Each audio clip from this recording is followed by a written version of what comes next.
The first person that I'd like to introduce is Madiha Parvez. Madiha is the head of the incubation center at the University of Central Punjab, and she's also a technopreneur, I believe is the word. Our second speaker today is Abbas Arsalan, who actually doesn't need much of an introduction. He's a staple on the speaker circuit, mashallah say. He's also the marketing director of Coca-Cola Pakistan and Afghanistan. Our third speaker, Dr. Farah, also is a very active speaker. I think she averages about 2 or 3 speaking assignments a week, if I'm not wrong. She's a professor at LUMS, and she's also running her own technology business. So when people talk about, women empowerment in Pakistan and, this being 2018 and all, I think it's only fair that half of our panel is female and hopefully representative of the dreams and aspirations of 50% of Pakistan. Our last speaker, Kashif Afandi, also has a long and checkered past. And I say checkered because I know Kashif extremely well. And I know that he will allow me to take liberties with this introduction. Kashif is currently the CEO of Reem Rice, based just outside of Lahore. So this is our stellar panel for today. The format of the evening is that each speaker will come up and speak for approximately 15 minutes. There is some leeway on that, and no one will get the hook unless they, really go overboard. And I'm sure that won't be the case. Now, I'm sure that all of you will have questions. That is why you're here, because you're curious about the decisions that these speakers have made and how they've gotten to be where they are today. So I would request you, however, to hold your questions until the final speaker is done. And that way we can then open up the floor and you can ask whatever you want without any hesitation. I would like to wrap the Q&A by 8:45 because dinner will be served at 8:45 in the back. And I don't want to assume that all of you will stay with us for dinner, but I would love it if you did, because that's when the real networking happens, when everyone is, has something in their plates and in their stomachs, and then they can truly relax and enjoy the rest of the evening. With that said, please welcome Madiha Parvez.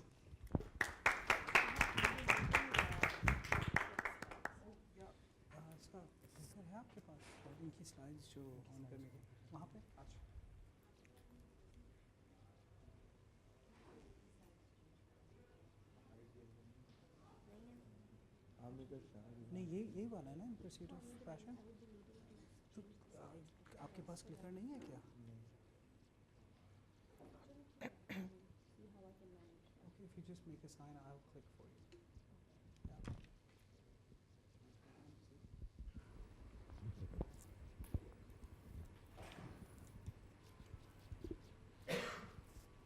Assalamu alaikum ji, can everybody hear me?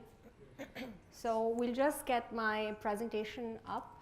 I'd first like to thank Umar for this opportunity, for giving me this platform and being here tonight. Although my profile isn't as accomplished or as good as my fellow speakers tonight, but I feel very humbled to be here.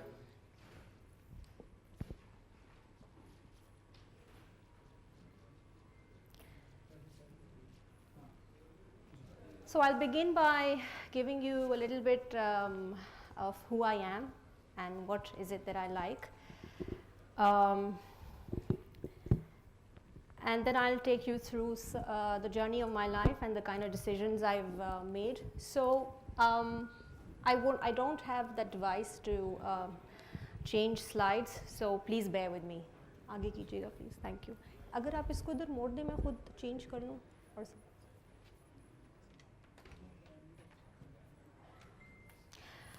So, may I ask how many of you have their favorite alphabets? Well, this one's mine, letter E. So none of you here? Letter E makes me stronger, powerful, happy, driven every day of my life. The first E in my life is my beautiful daughter, Ishal. She's smart, she's brilliant, she's also an entrepreneur. She makes me happy, she makes me driven, She gives me inspiration every single day. In short, she is the reason of my existence. Oh, and by the way, she's right there. The second E in my life motivates me every single day, and that's my work, my passion. It is the reason why I get out of bed and look forward to going to work. I preach entrepreneurship. I am an entrepreneur. This is a brief background to what I've achieved so far. I'm a Fulbright Scholarship awardee. I went to the US. I did my MBA in entrepreneurship and venture creation. I came back and I started working with startups. Currently, I am heading the incubation center at University of Central Punjab. At the same time, I co-founded my own startup with my brilliant co-founder, Saad Hamid, and we run a consultancy services company where we extend trainings and services in impact-driven verticals such as entrepreneurship, innovation, digital skills, and communication by the name of Demo. Prior to that, I was also an intrapreneur where I joined NUST Business School, and I set up the first Center for Entrepreneurship and Innovation Management for them. I also worked on several World Bank projects. I was also part of Easy Pesa at one point in time.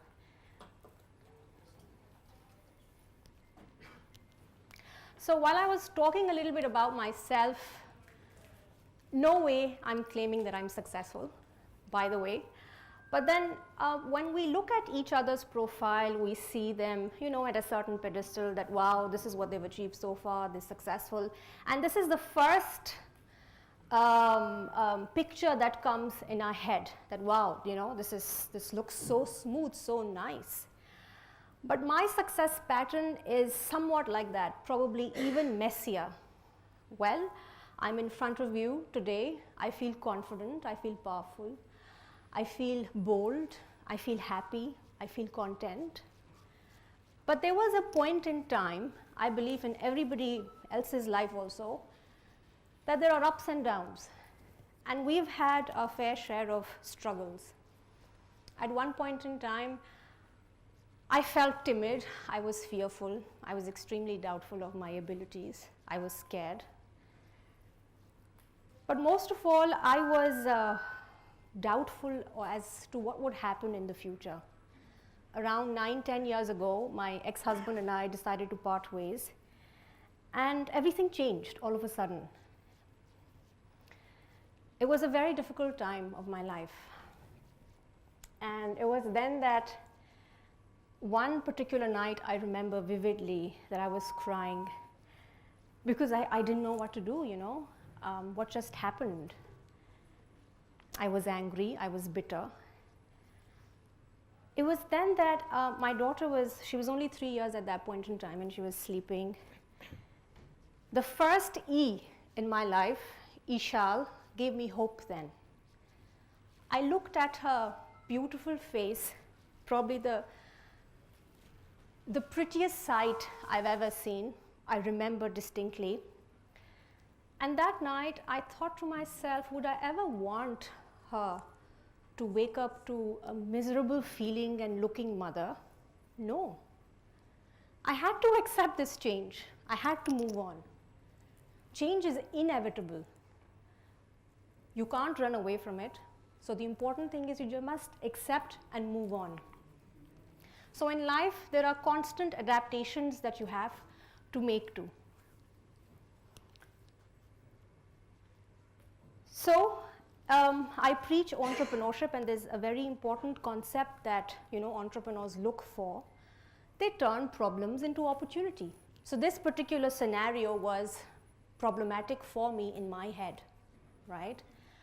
But I wanted to turn it into an opportunity, and I should turn it into an opportunity for me to be a happy person. I was very fortunate to have founded work in one of the most innovative companies. That is, I joined Easy Pesa. and I was working on fantastic financial services solutions. In fact, Easy Paisa was the first one to launch branchless banking services. It was meaningful work. We were making changes every single day. We were empowering the micro entrepreneurs. We were making women who never had a bank account before empowered. We were targeting the marginalized segment of the society that could not even think of having a bank account, let alone making transactions. So I landed at a fantastic place where I knew that I had the opportunities to learn these skills, the kind of technology, the people I networked with. It was here that I also wanted to make use of this opportunity to grow my skill set, to grow as a person. It was then that I decided to polish my business skills because I wasn't working while I was married, so it was a good, oh thank you. So it was a good 5-year break that I had to take, and after that I had to cope up with the corporate lifestyle. So again, I made use of the problem, and I wanted to convert it into an opportunity, and I thought of applying for the Fulbright scholarship. And you wouldn't believe me that I was mocked at when I discussed the option with my family and friends. They were like, how can you manage a little girl studies in a new system, in a new environment? And of course, she was the reason why I moved on. She was the reason I felt brave, so I did it for her. I still recall that one time that I was told that I had to take a GRE, and those of you who've appeared for the test, it's the most daunting task ever. It looks like a big monster. I wasn't good with mathematical skills, so of course I had to take tuitions. I recall I had to go to the tuition center. USEF Pakistan was offering tuitions at that point in time. I was in Islamabad back then. So every night after 6 p.m., after finishing work, for 6 weeks I had this routine where I had to go and I had to take classes, etc. And I was fearful of that day when I had to take my exam. So GRE is a computer-based exam, and once you're through with the exam, so your results are displayed right in front of you. And voila, I got my results, and I felt like a loser once again. It was such a pathetic score that I was like, oh my God, I can never, get the scholarship. At the same time, I recall, tears were welling in my eyes, and I was contemplating on not submitting my application, which was, I had completed 3/4 of it by that time. I was through with my essays, I was through with the recommendations. But then again, I thought, why not, What worse can happen? I don't have a scholarship now. I will not have scholarship in the next 6 months, that's all right. So I went on and I applied, and I recall it was one fine hot summer morning, and I received a phone call. It was 9 in the morning. I distinctly remember that, and I said hello, and then the man on the other end said, is this Madiha? I was like, yes. Congratulations, ma'am, you got the Fulbright scholarship. I started crying and I yelled, "Aap jhoot bol rahe hain, aap jhoot bol rahe hain. You're lying, it can't be."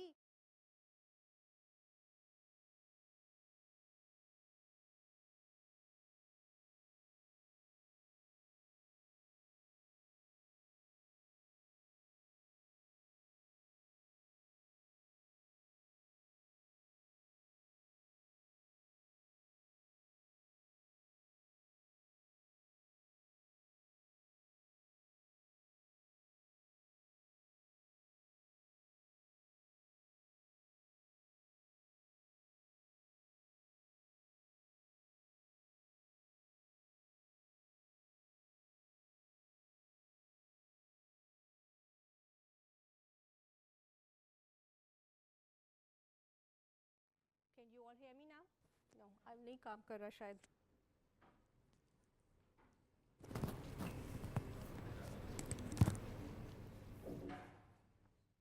Can you, hello? जी, आप मुझे दूसरा mic दे दें.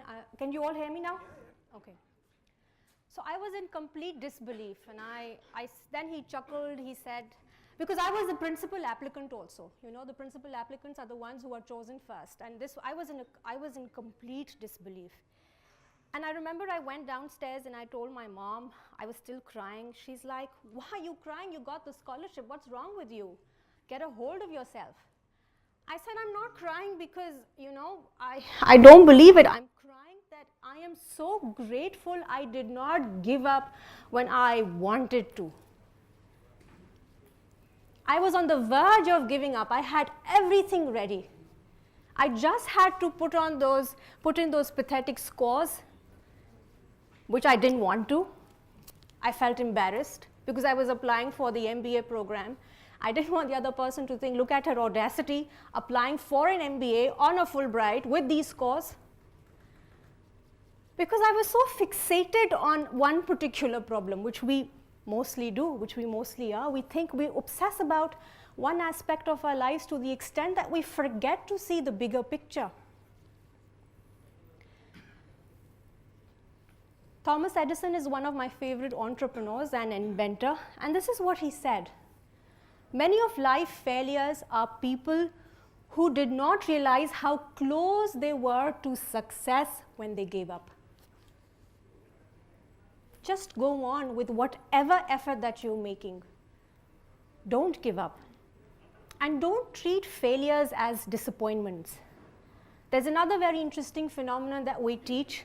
Dr. Farah would agree with me here in the world of entrepreneurship. And I love this concept. I wouldn't delve into the details of it.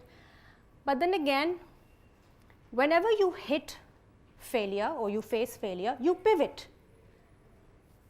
You change direction, craft a new strategy, look for a new solution, find a new way to solve a problem, but just don't give up. It is only when you give up, it is actually when you fail.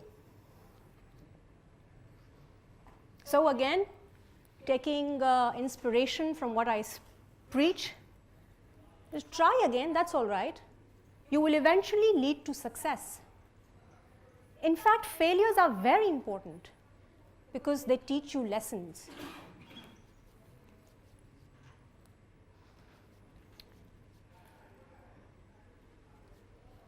Now, if we're talking about failures, what is success?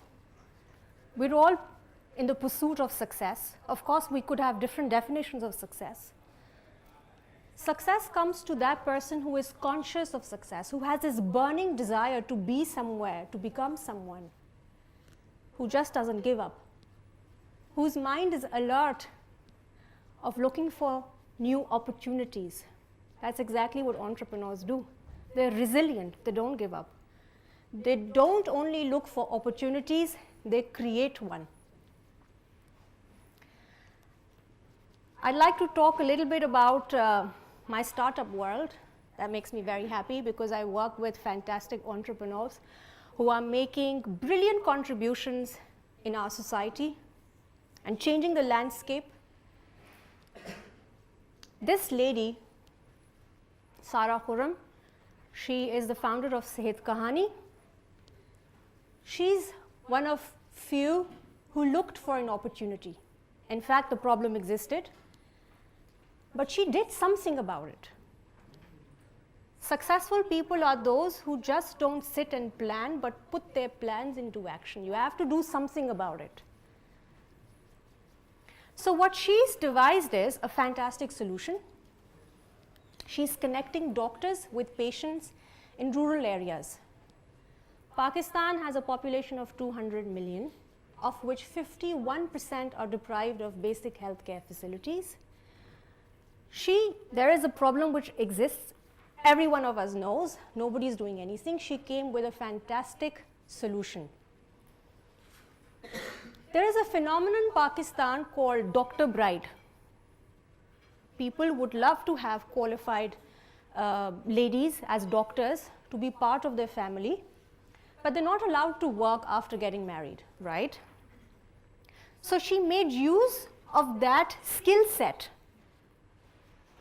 जो कि ज़ाया हो रहा था, which was not being made use of, because whatever the circumstances is, so she took that problem as an opportunity and she connected them on a platform, a technology platform, with patients in rural areas who did not have basic healthcare facilities. Through lady workers, through other representatives.